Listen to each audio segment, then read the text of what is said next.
karag-karag, welcome back to my vlog. Isang magandang gabi sa inyong lahat mula dito sa Lasak City. At ito na nga mga karag-karag, mga latest kaganapan ngayon na pinagchichikahan ng mga chikadorang chismosa sa social media na kung saan kahapon wala talaga ako kasi patay yung katawang lupa ko mga karag-karag sa sobrang kapaguran. Nilibang ko yung sarili ko dito sa Lasak City para hindi ako maboard ba.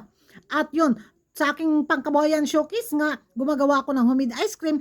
Kaya, dead si Kuragan sa sobrang pagod at ganina pagkagising ko talaga bumungad sa budlat kong mata yung mga kaganapan sa social media, yung mga pa-issue galore, pa-awarding ceremony, mga panubina, orasyon ni Maring Arn na syakit galore ako mga karag-karaga kung kanino niya yun pinatama yung pa-orasyon nubina niya. Napaisip ako ba, di ba, hakot siya ng mga bitaw, bagong mga papageant, bagong mga prangkisa sa kanyang organisasyon. Tapos gagawa siya ng bagong papageant, binitawan niya ang Miss Grand International prangkisa. So sa kanyang pa-orasyon mga karag-karag, napa-question mark ako, kanino yun pinatama? So sabi rin ng mga ibang mga chismoso at mga chismosa, kay kay CJ daw at kay Maring Ima natin.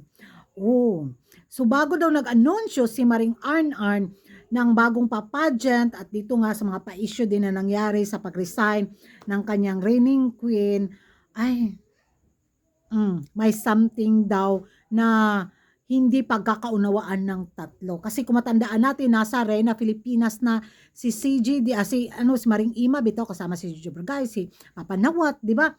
So, ano daw pinagpuputak ng butsi ni Maring Arn mga karag-karag? Bakit nakapagsalita daw siya sa kanyang paorasyon kanina?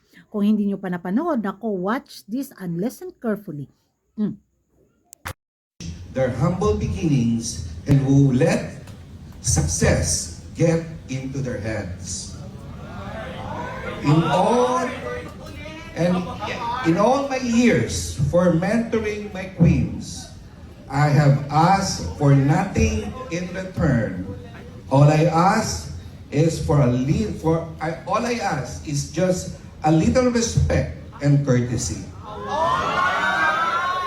After all, we are all more than just a pageant organization. We are a family, a sisterhood bound by loyalty and mutual support, a sisterhood that has no room for ego and selfishness. Once again, congratulations for our new queens, and may this usher in a fresh wave of positivity for our organization. Thank you, and mabuhay! Tulong sa akin mga karag-karaga, masama daw talaga yung loob ni Maring Arn sa dalawang reyna niya na iniwan siya sa ere. Uy, wala naman nang iwan sa ere, no? Malay ko, hindi ko alam. Baka alam ninyo. So, yan lang yung binulong sa akin ng bubuyog. Na chismosa din. And thank you for watching. See you in my next vlog. Bye-bye!